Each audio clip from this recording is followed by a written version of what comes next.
हमार नमस्ते। आशा बा कि आप सब लोग स्वस्थ होकर। तो चलिए आज का टिप्स आप लोग के साथ स्टार्ट करते नहीं हम। तो पहला टिप्स, नाखून पॉलिश लगोले के बा। देखिए हम पहले पूरे हाथ में एक कलर का नाखून पॉलिश लगा लेतनी। देखिए आप लोग के भी ऐसे ही नाखून पॉलिश पहले एक हाथ में लगा ले बा, ठीक ना। तो नाखून पॉलिश के आजकल तो बहुत तरीका बा, ओकरे लिए बहुत चीज़ भी आवता, अलग अलग चीज़ पेंसिल ये सब सेट कैले खातिर। तो हम आप लोग के घर के चीज़ से ही नाखून पॉलिश स्टाइल में लगाए के बताएं, ठीक। तो आप लोग के ले एक बाई प्लास्टिक ओके काट लो एक बार, और ये तरह से या तो खुद पकड़ ली या तो कोनो आपके बहन बाबू कोई भी हो गए तो उसे पकड़वा ली। फिर ऐसे लगा ले एक बार, ठीक ना। धीरे धीरे आराम से लगा के फिर प्लास्टिक हटा लो एक बार, ओके हटा के फिर दूसरे नाखून पे लगा एक बार। ऐसे ही आप लोग लगा लें, ठीक ना। प्लास्टिक के भी यूज कर सकेनी सन। प्लास्टिक मान ली कभी न मिले तो कागज़ तो सबके घर में हुई। कागज़ थोड़ा कड़ा वाला ले बा, एठ होला बिल्कुल मुलायम, तुरंत गल जाला। लेकिन ये जो मोटा पेपर आवाला ओके ले बा आप लोग के, ओके ऐसे लगा के और ऐसे नाखून पॉलिश लगा लो एक बार। ऐसे ही आप लोग के सारा उंगली में लगा ले बा। देखिए कितना सुंदर डिजाइन बन गई। ऐसे आप लोग आसानी से घर के चीज़ के इस्तेमाल करके डिजाइन बना सकेनी और अपने ड्रेस के मैचिंग कर सकेनी। देखी, और अगला ये लास्ट उंगली बचल बा, इमें भी हम लगा लेनी। देख ली आप लोग, अभी देखिए कितना सुंदर लगता। और नाखून पॉलिश का कलर थोड़ा और अच्छा रही, डार्क कलर रही तो और भी अच्छा लगी। देखिए ये नाखून पॉलिश लग के तैयार हो गई बा।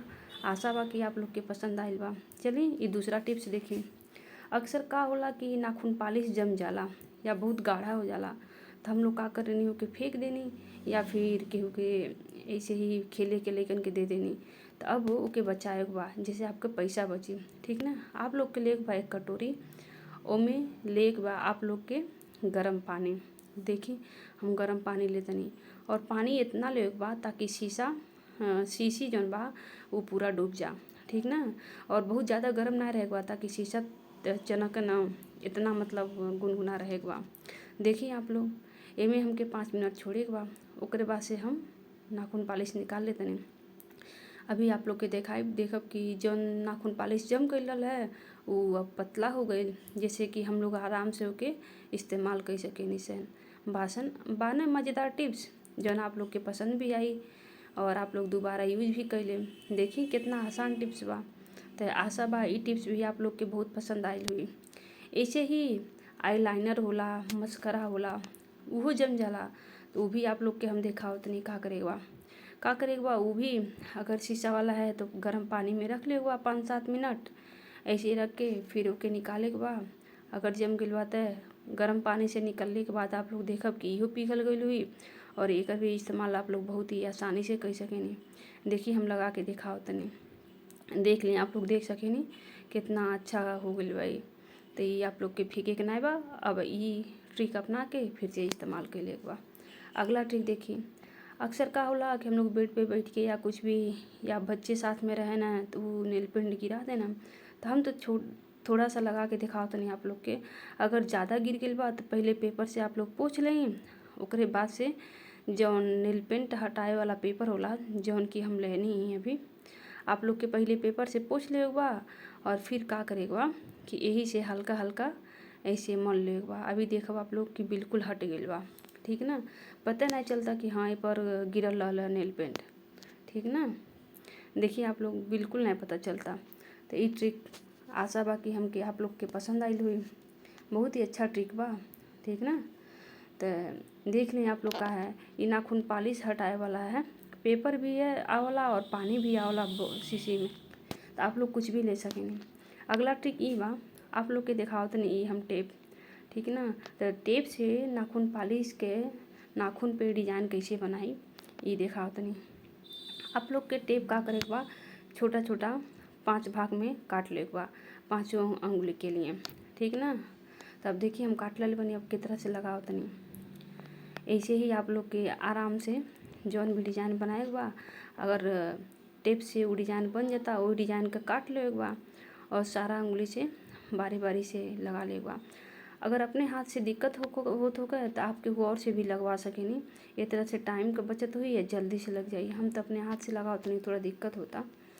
तो देखिए आप बारी बारी से ऐसे ही लगा ले मैं, ठीक ना। आशा बा कि इहो टिप्स आप लोग के बहुत पसंद आयल हुई। अगर पसंद आवे तो लाइक और सब्सक्राइब जरूर करी, तभी तो नया नया वीडियो आप लोग के लिए लेके आई, ठीक ना। तो लाइक ज़रूर करी और सब्सक्राइब भी। अब वीडियो के पूरा देखी, ठीक ना। देखी आप लोग, अब हम लगभग में सारा नाक नेल में लग गइल बा।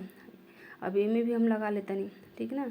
अभी अब नेल पेंट हम लावतनी और आप लोग के लगा के दिखाई। देखिए सारा टेप अच्छे से लग गइल बा। तो अब नेल पेंट ले बा और नेल पेंट के आप लोग के लगा ले बा। हाँ तो नाखून पालिश के नेल पेंट भी कहल जाला। तो आप लोग जौन भी कहत होगे, देखिए अच्छे से आराम से लगाएगा बा, ठीक ना। साइड में लग जाए तो अच्छा ना लगे, ऐसे ऐसे लगाए के बाद ताकि बस नाखून पे ही लगा, ठीक ना। आप लोग के आराम से लगा ले एक बार। और अभी देखो आप लोग जब लगा के ओकर बाद से टेप हटा दें, बहुत ही अच्छा ट्रिक लगी, डिज़ाइन भी बहुत मस्त लगी। और कलर जब नाखून पालिश के बाद आप लोग मैचिंग कलर, मतलब दो कलर का कॉम्बिनेशन देख के जब ले मैं तो डिज़ाइन और भी अच्छा लगी, ठीक ना। हमरे लगे ये दोनों कलर रहा तो हम दोनों कलर इस्तेमाल करके आप लोग के ई ट्रिक बताऊनी है। देखिए नाखून पालिश लग गई बा।